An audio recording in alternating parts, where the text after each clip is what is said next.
Okay, now we're going to look at Dewey's lecture on Darwinism and philosophy. In other words, we're going to look at the effect of Darwinism on philosophy and on Dewey's thinking itself. This is our reading in this unit, and it comes from a lecture that he wrote called The Influence of Darwin on Philosophy. So Dewey is going to come to accept Darwin nearly whole cloth. The Origin of the Species of 1859 is going to inspire Dewey to see people as simply organisms that must constantly adapt to the changing conditions in their society. So education has to build on this basic insight. Education is evolutionary adaptation. So as the world evolves, we too as individuals have to evolve and adapt to our environment. It's a continual type of experimentation. And teachers in the educational environment and classroom are going to have to evolve as well. And so the only mandate that we have is to experientially adapt and use whatever curriculum and methods are needed. So progress is ultimately the only barometer. It's the only outcome that we are going to be able to look to. Did we progress or did we not? So Dewey rejected social Darwinism. Now remember we talked briefly about social Darwinism that Herbert Spencer kind of headed up that whole idea, and that even preceded Darwin himself, but later on it became known as social Darwinism.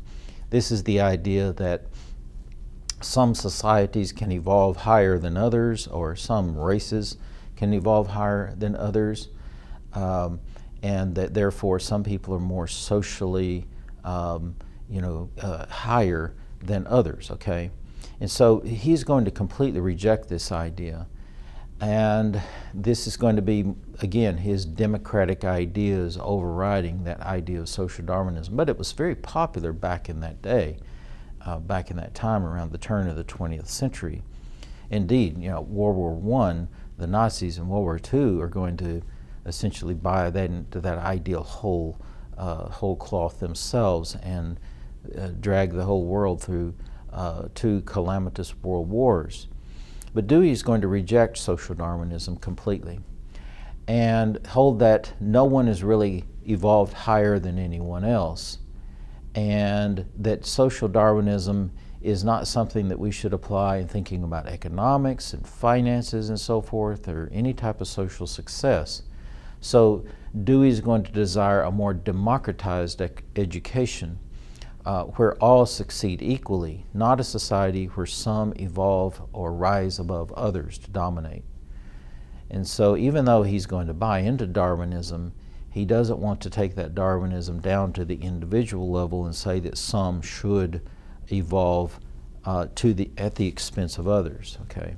So education should not promote the success of some individuals over others.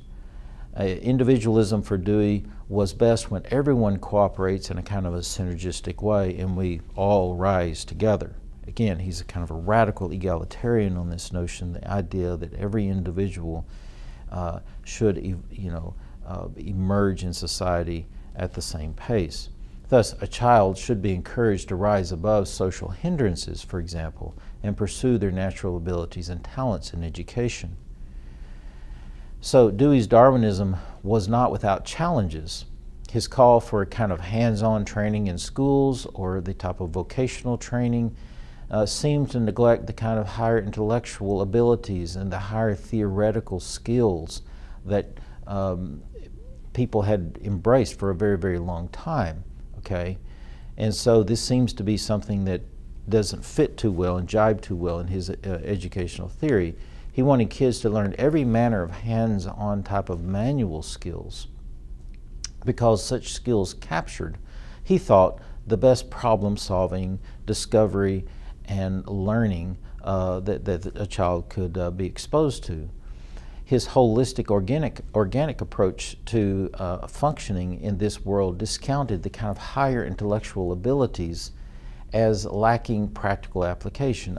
Think about it. There's some types of learning that there's just not a hands-on way to do it. There's not an experiential approach to doing some of the higher theoretical works. I might be a little bit oversimplistic here in this analogy, but I don't think Einstein worked out E equals mc squared, with a hands-on approach. It took some very higher theoretical ways of thinking to get there. I mean, it's extraordinarily theoretical, and also, as it turns out here, 115 years later, it turns out to be extraordinarily correct. And so, in our reading for this lecture, Dewey points to Darwin as the most recent triumph of science over the old Greek ideas of purpose and teleology in nature due to some inherent form or essence. Dewey's still trying to complete this modernist project. Remember, we talked about modernity, the rise of modernity, the via moderna as opposed to the via antigua. And the via moderna was to turn away from the world of essences and forms and transcendent, absolute, timeless truths, and that there's some type of transcendent essence in everything that makes it what it is. As Plato said, whatever it is that makes something what it is, that's what it is. In other words, that's its essence. Dewey is completely jettisoning that old way of thinking. And even at the turn of the 20th century, he still is trying to complete the social kind of transition away from the via antigua to the via moderna. So you can see he's squarely in this modernist project of killing off this old idea. Teleology is also something that he wants to get beyond. What is teleology? It's this idea that everything has a purpose, and that purpose is somehow or another intrinsic to what it is. So Aristotle had 4 causes, classical Greek thinker here, okay? There was the efficient cause, the material cause, there was the formal cause, and the final cause. Now, those 4 causes, now this is Greek science going back 2,300 years from today, or 2,400 years. The material cause was just what is something made from. Statue is made from bronze, so its material cause is bronze. It also has an efficient cause, that is what brought it into being. A statue is brought into being by a sculptor, so that's its efficient cause. But in modern science, in Dewey, they don't have a problem with these 2 causes. In fact, that's really all that's left. But the other 2 causes, they're going to completely get rid of and say that they don't even exist. And that's the formal cause, that is the form of the thing, and that is its essence. And also, the last one, its final cause, that is its purpose, its teleos, its teleological purpose. And so they will say, along with Darwin, Darwin held that biological beings have no purpose intrinsic to themselves. There is no teleology here. Teleology in modern Darwinian biology is anathema. Okay, and so Dewey buys into this, and he strips off, like everyone else in the modernist world, the final and the formal cause, but only keeps the material cause and the efficient cause. And that's what modern science looks for today. Okay? So, the Platonic and the Aristotelian ideas of essence rule Western philosophy for 2,000 years or more. Even up till Dewey's day, he feels the need to continue to somehow or another bury it. And so the rise of modern science began to challenge that. We saw that in previous lectures. And for Dewey, Darwin is going to be the one to deliver the death blow to this old way of thinking. Now, Aristotle's ideas about living creatures had dominated, up to the beginning of modernity, but they still didn't die out. He held that every life form, every species had some type of inherent form, and this form was kind of like a seed, and it contains the end purpose. I mean, a seed's an amazing thing. You take this tiny little thing, put it in the dirt, and then, within, days, you have a little plant that grows up there, and eventually it matures, and then it produces seeds. Okay, it's reached its end purpose, and that's to reproduce itself. And so it seems as if every plant, has some type of inherent purpose within it. This is the Aristotelian way of thinking. Okay. Darwin, Dewey, modern biologists are going to completely reject this. Changes occur and our senses see those changes, but the essence, we would say, in the old way of thinking, remains the same. So on the old Greek way of thinking, to know is to know the essence, not the changes and so forth that come about. Okay. Modern science, like I said, will keep two of those four causes, the material and the efficient cause, and jettison the hated formal and final causes because of the demand for an essence. And Darwin helped to end those last two. And on Darwin's view then, there is no inherent form in a living thing. Rather, it too is ever changing, it's evolving. And so there's no fixed forms, there's no fixed species. Every species is in flux, in evolving. Nor is there any purpose for any living thing that exists. It just exists for itself, having no telos, okay, no end purpose. So Dewey claims that Darwin did for biology and the species what Galileo did for our old geocentric understanding of the cosmos, or Copernicus, Galileo, Kepler and those guys. Both men kind of liberated us from the Aristotelian shackles of an outdated and wrong understanding of the world.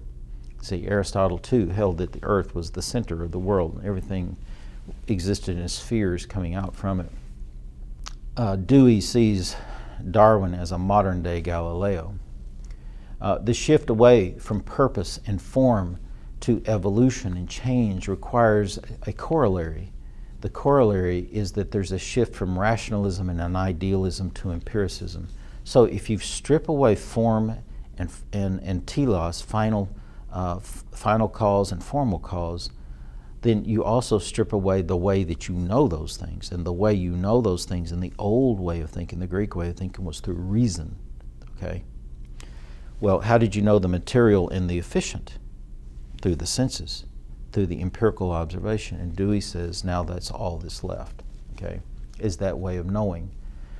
So Dewey states, quote, "The Darwinian principle of natural selection cuts straight under this philosophy.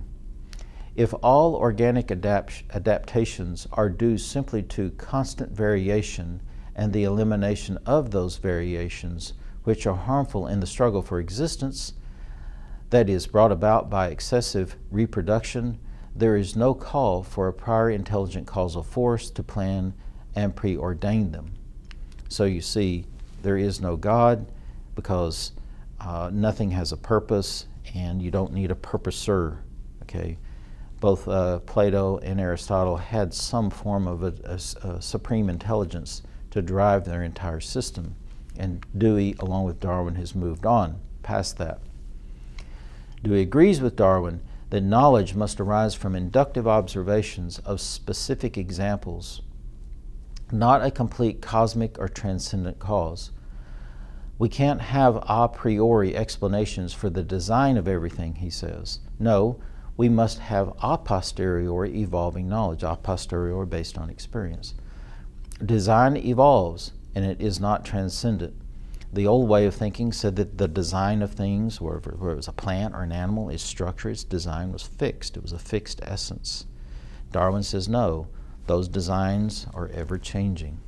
So due to Darwin, the modern focus shifts away from essence of it all, of everything, to the explanation of how special changes serve purpose.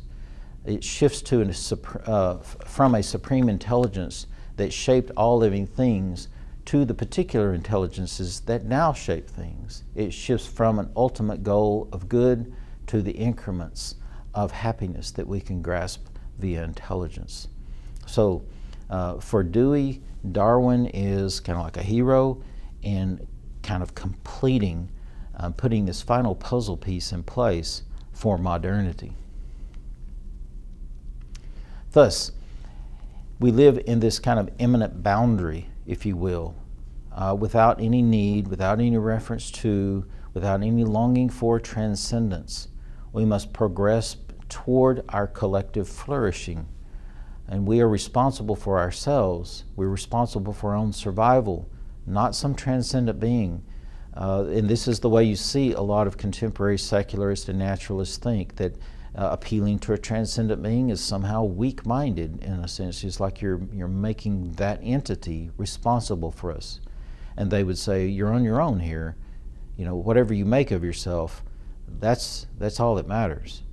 So progress comes through moving on past unanswerable questions. In a way, Dewey says that old unanswerable questions they never get answered. People just forget about them because nobody could ever answer them, and they move on. And that's what Dewey sees happening with Darwin. So he sees him as moving on and refusing to answer the old questions of transcendence that no one could ever answer.